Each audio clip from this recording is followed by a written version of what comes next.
નમસ્કાર, હું દીપલ. આપ જોઈ રહ્યા છો ગાંધીનગરની સૌપ્રથમ web news channel live Gandhinagar. તો આવો નિહાળીએ આજનું જીવતું ધબકતું ગાંધીનગર લાઈવ ગાંધીનગરની નજરે. બ્રહ્માકુમારી સેક્ટર 28 ગાંધીનગર ખાતે સેવા કેન્દ્ર પ્રભારી રાજયોગિની કૈલાશ દીદીજીએ સંસ્થાના પ્રથમ મુખ્ય પ્રશાસિકા આદરણીય જગદંબા સરસ્વતીજીના 61મા પુણ્યસ્મૃતિ દિવસ 24 જૂન નિમિત્તે વિશેષ શ્રદ્ધાંજલિ અર્પણ કરેલ. આ પ્રસંગે રાજયોગિની કૈલાશ દીદીજીએ સેવા કેન્દ્રની સૌ સાથી બ્રહ્માકુમારી બહેનો સાથે આદરણીય જગદંબા સરસ્વતીજીને ગુલાબનો હાર પહેરાવી હૃદયથી શ્રદ્ધાસુમન અર્પણ કરેલ. ક્લાસના સૌ બ્રહ્માકુમાર ભાઈ બહેનોએ પણ શ્રદ્ધાસુમન અર્પણ કરેલ. દીદીજીએ શિવ બાબા અને મમ્માને વિશેષ ભોગ અર્પણ કરેલ. પ્રસંગોપાત કૈલાશ દીદી મમ્માની સાથે રહેલ હોય તેમના અનુભવ રજૂ કરેલ. ચેખલારાણી પ્રાથમિક શાળા ખાતે તારીખ 25 જૂન 2026 ગુરુવારના રોજ શાળા પ્રવેશોત્સવ તથા કન્યા કેળવણી મહોત્સવ કાર્યક્રમની ઉત્સાહભેર ઉજવણી કરવામાં આવી. આ પ્રસંગે આંગણવાડી તથા બાલવાટિકામાંથી ધોરણ 1માં પ્રવેશપાત્ર ભૂલકાઓને કુમકુમ તિલક કરી મીઠું મોઢું કરાવી અને શૈક્ષણિક કીટ આપી શાળામાં વધાવવામાં આવ્યા. નાના ભૂલકાઓને પ્રોત્સાહન રૂપે રંગબેરંગી ટોપી અને મેડલ પહેરાવવામાં આવ્યા હતા.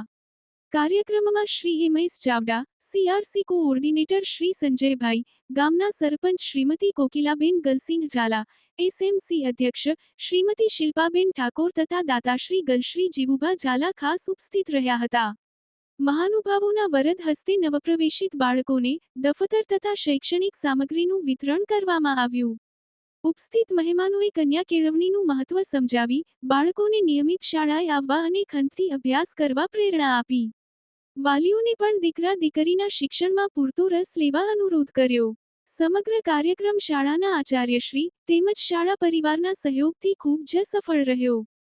ગ્રામજનો અને વાલીઓ મોટી સંખ્યામાં ઉપસ્થિત રહી કાર્યક્રમની શોભા વધારી હતી. ગાંધીનગર તાલુકાના ચિલોડા મોટા ખાતે આવેલી ચિલોડા શિહોલી ગ્રુપ માધ્યમિક અને ઉચ્ચતર માધ્યમિક શાળાના પ્રાંગણમાં ધોરણ 9 અને 11માં નવા પ્રવેશપાત્ર વિદ્યાર્થીઓને પ્રવેશવિધિ કન્યા કેળવણી અને પ્રવેશોત્સવ 2026 અંતર્ગત પધારેલા મહેમાનો સરકારી પ્રતિનિધિ દિગ્વિજયસિંહ ખેર, મધ્ય ભોજન યોજના અને મહિપાલસિંહ રાઓલ, અધિક મદદનીશ ઇજનેર સિંચાઈ વિભાગ CRC રોશનીબેન પટેલની ઉપસ્થિતિમાં આયોજન કરવામાં આવ્યું હતું. જેમાં સૌ પ્રથમ મહેમાનોના હસ્તે દીપ પ્રાગટ્ય કરીને શુભારંભ કર્યો હતો. ત્યારબાદ શાળાની બાળાઓએ ઇતની શક્તિ હમે દેના દાતા પ્રાર્થના દ્વારા કાર્યક્રમ પ્રારંભ કર્યો હતો.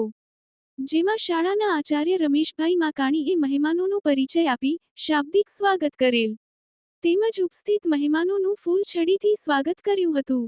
જેમાં શાળાના ટ્રસ્ટી શ્રી બાલસ્વરૂપદાસ સ્વામીજીની પ્રેરક ઉપસ્થિતિ સાથે સરપંચ અસ્મિતાબેન કે પટેલ, સામાજિક ન્યાય સમિતિના ચેરમેન વર્ષાબેન પટેલ, તાલુકા પંચાયત ગાંધીનગર કોમલબેન જોશી, તલાટી કમ મંત્રી ચિલોડા ગામ પંચાયત ડોક્ટર ઘનશ્યામભાઈ પ્રજાપતિ, યોગગુરુ પ્રફુલભાઈ સાવલિયા, સુનિલ પટેલ, કલ્પેશ પટેલ, અંજનાબેન પટેલ, જયંતીભાઈ પટેલ, મંત્રી શ્રી માનસિંહ ચૌધરી, પુરુષોત્તમભાઈ પટેલ, પ્રિતેશ પટેલ, હસમુખભાઈ પટેલ, PLV નટુભાઈ પટેલ, પત્રકાર અગ્રણી જયમીનભાઈ પટેલનું સ્વાગત દ્વારા બહુમાન કરવામાં આવ્યું. પ્રવેશોત્સવ પ્રસંગે નવોદિત ધોરણ 9 અને 11માં પ્રવેશપત્ર વિદ્યાર્થીઓને મહેમાનોના હસ્તે પુસ્તકોનું વિતરણ કર્યું હતું. તેમજ તેજસ્વી તારલાઓને ધોરણ 10 અને 12માં ઉત્તમ ટકાવારી લાવનાર વિદ્યાર્થીઓને પુરસ્કાર આપીને સન્માનિત કરવામાં આવ્યા હતા અને શુભેચ્છાઓ પાઠવી હતી. આ પ્રસંગે શાળાના વિદ્યાર્થીઓએ વર્તમાન પરિસ્થિતિને અનુરૂપ પર્યાવરણ, વિજ્ઞાન, ટેકનોલોજી જેવા વિષય ઉપર મંતવ્ય રજૂ કર્યા હતા. અંતમાં આભાર વિધિ કરી સમૂહમાં રાષ્ટ્રગાન ગાઈને કાર્યક્રમ સંપન્ન કર્યો હતો. સમગ્ર કાર્યક્રમનું સંચાલન શાળાની બાળાઓ દ્વારા કરવામાં આવ્યું હતું, જે ગૌરવની વાત છે. તો દર્શક મિત્રો, આપે અનુભવ્યો ગાંધીનગરનો ધબકાર. આપની આસપાસ બનતી આવી જ ઘટનાઓની જાણકારી અમારા સુધી પહોંચાડવા માટે સ્ક્રીન પર દર્શાવેલ નંબર પર વોટ્સએપ દ્વારા અથવા ઈમેલ ID પર મેલ કરીને આપ અમારો સંપર્ક કરી શકો છો. ધન્યવાદ.